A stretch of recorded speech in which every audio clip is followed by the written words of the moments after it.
Sebuah perbedaan angka yang mencolok pun muncul. Market value skuad timnas Indonesia kini telah menembus 650 miliar.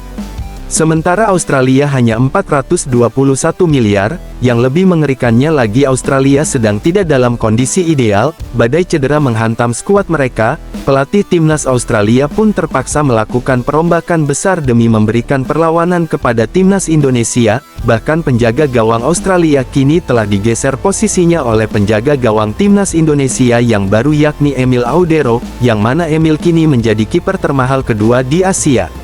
Kita datang ke Sydney bukan untuk menonton tapi untuk menang, karena hari ini dunia harus tahu kita datang ke Piala Dunia bukan mengincar posisi 4, tapi posisi kedua yaitu tiket lolos langsung ke Piala Dunia 2026.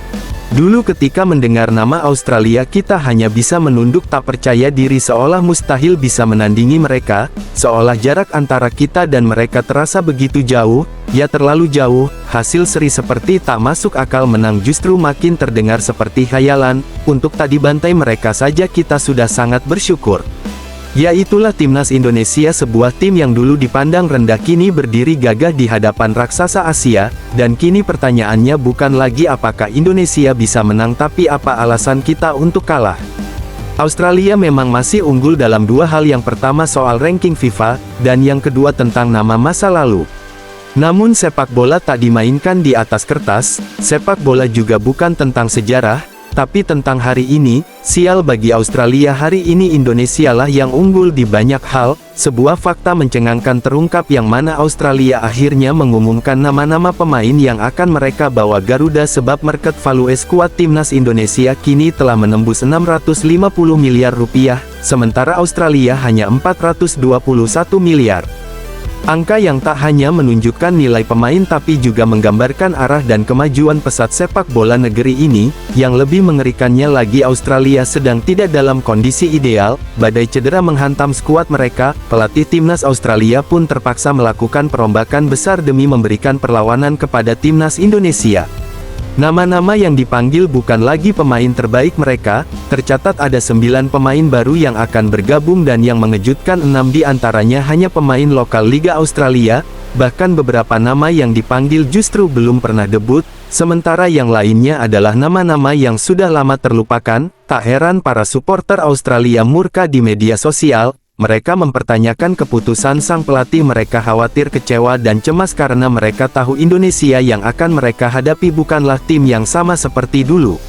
Sementara di sisi lain timnas Indonesia justru mendapatkan kabar bagus. Kevin Dix yang sebelumnya diragukan akibat cedera kini telah pulih total. Kevin Dix bahkan tampil 90 menit penuh melawan Chelsea di kompetisi Eropa. Walaupun dalam match itu Copenhagen menelan kekalahan tipis 1-0, namun kita sangat beruntung karena sebelum memperkuat timnas Indonesia pemain kita sudah ditempa mentalnya oleh angkernya atmosfer Old Trafford.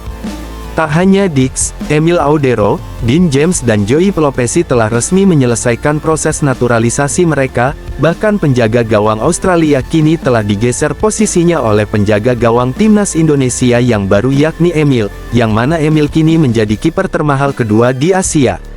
Sebuah prestasi tersendiri yang menunjukkan bahwa Indonesia kini bukan lagi tim sembarangan, sementara Australia sibuk merombak skuad. Indonesia justru menikmati kematangan komposisi tim dan ini belum termasuk kehadiran Miss Hilgers yang menyuarakan keyakinannya dengan lantang, saya sangat yakin lolos ke Piala Dunia, saya pikir selain Jepang kami memiliki pemain yang lebih baik dari tim-tim lain.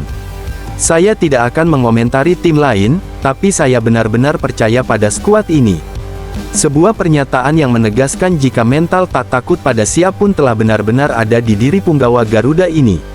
Bukan sekadar opismeos keakan yang dibangun dari kualitas timnas Indonesia itu sendiri, dari sisi usia pun Indonesia lebih unggul dari timnas Australia. Rata-rata usia skuad kita hanya 24,9 tahun, usia muda yang begitu energi dan pastinya lebih bersemangat.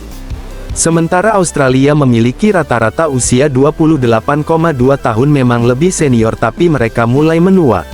Dari sisi jumlah pemain abroad pun Indonesia juga menang telak, 21 pemain kita bermain di luar negeri, sementara Australia hanya memiliki 16 pemain abroad, sebuah fakta yang semakin menegaskan jika dominasi Indonesia atas Australia semakin menjadi-jadi, dan dari sisi staf kepelatihan Indonesia terus menunjukkan keseriusan pelatih dan staf telah tiba di tanah air, sebuah energi positif yang akan meramu strategi menguatkan tujuan di ruang ganti hingga memberikan sukacita sampai ke tribun penonton. Inilah kepelatihan yang sungguh diharapkan.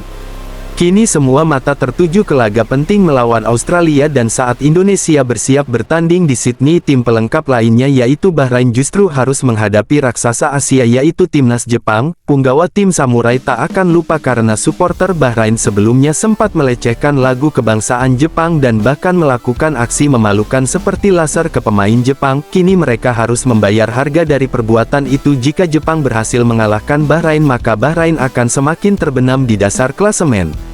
Kembali ke partai Indonesia melawan tim raksasa sekelas Australia, tak ada alasannya kita untuk takut karena sepak bola bukan hanya tentang teknik tapi tentang mental. Apa yang bisa kita harapkan jika sebelum laga dimulai kita sudah ciut?